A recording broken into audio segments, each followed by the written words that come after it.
Hello viewers, আসসালামু আলাইকুম। সবাই কেমন আছেন? আশা করি যে যেখান থেকে আমার এই ভিডিওটা দেখছেন সবাই খুব ভালো আছেন, সুস্থ আছেন। চলে এলাম আরও একটি নতুন ব্লগ নিয়ে। আশা করি আমার আজকের ব্লগটাও আপনাদের ভালো লাগবে। ভালো লাগলে পুরো ভিডিওটা জুড়ে আপনারা আমার সাথে থাকবেন। আজকে আমি আপনাদেরকে নিয়ে চলে এলাম প্রাকৃতিক সৌন্দর্যের শহর চট্টগ্রামে। আর আমি এখন যে জায়গায় আছি সেটা হচ্ছে চট্টগ্রামের সীতাকুণ্ডে। আমি আমার মামার বাসায় বেড়াতে চলে এসেছি, আর আসার ভিডিওটা আপনাদের সাথে শেয়ার করা হয়ে ওঠেনি কিছু ব্যস্ততার কারণে। তো যাই হোক, এখন আমি সীতাকুণ্ড থেকে একটু সামনে বেড়াতে যাচ্ছি, তো সেটাই আপনাদের সাথে শেয়ার করছি। আরও কয়েকটা জায়গায় যাব, সেটাও শেয়ার করার চেষ্টা করব। আশা করি আপনাদের কাছে ভালো লাগবে। এখন আমি বাসে আছি, তো বাহিরের দৃশ্যটা আপনাদের সাথে শেয়ার করছি। ওই দূরে দেখাই যাচ্ছে পাহাড়, আর দেখতেই পাচ্ছেন কতটা মনোরম পরিবেশ। আশা রাখছি আমার যেমন ভালো লেগেছে আপনাদেরও ভালো লাগবে। আর ভালো লাগলে অবশ্যই পুরো ভিডিওটা আমার সাথেই থাকবেন, আর একটা করে লাইক দিয়ে দিবেন। আপনাদের লাইক আর একটা শেয়ার আমাকে অনেকটা দূর এগিয়ে যেতে সাহায্য করবে। চট্টগ্রাম আসার পর আর বের হওয়া হয়নি, তো আজকে ভাবলাম একটু বের হব, তো এর জন্যই যাচ্ছি। আর এখন যেই জায়গায় যাব সেটা হচ্ছে একটা বিচ, সীতাকুণ্ড থেকে একটু সামনে। এই বিচটার নাম হচ্ছে গুলিয়াখালী বিচ। অসম্ভব সুন্দর একটা জায়গা, আমি ফার্স্ট টাইম গিয়েছি, আমার অনেক ভালো লেগেছে। তো এই তো চলে এলাম গুলিয়াখালী বিচ। বিচটা অসম্ভব সুন্দর, দেখতেই পাচ্ছেন। আমি এক নজরে আপনাদের সাথে শেয়ার করছি।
এটা হলো বিচের সাইডটা, আর এতক্ষণ যেটা দেখালাম সেটা হচ্ছে সামনের সাইডটা।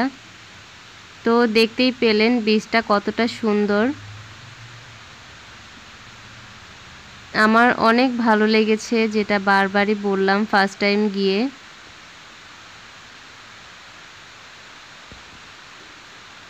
আর এখন প্রায় সন্ধ্যা হয়ে আসছে,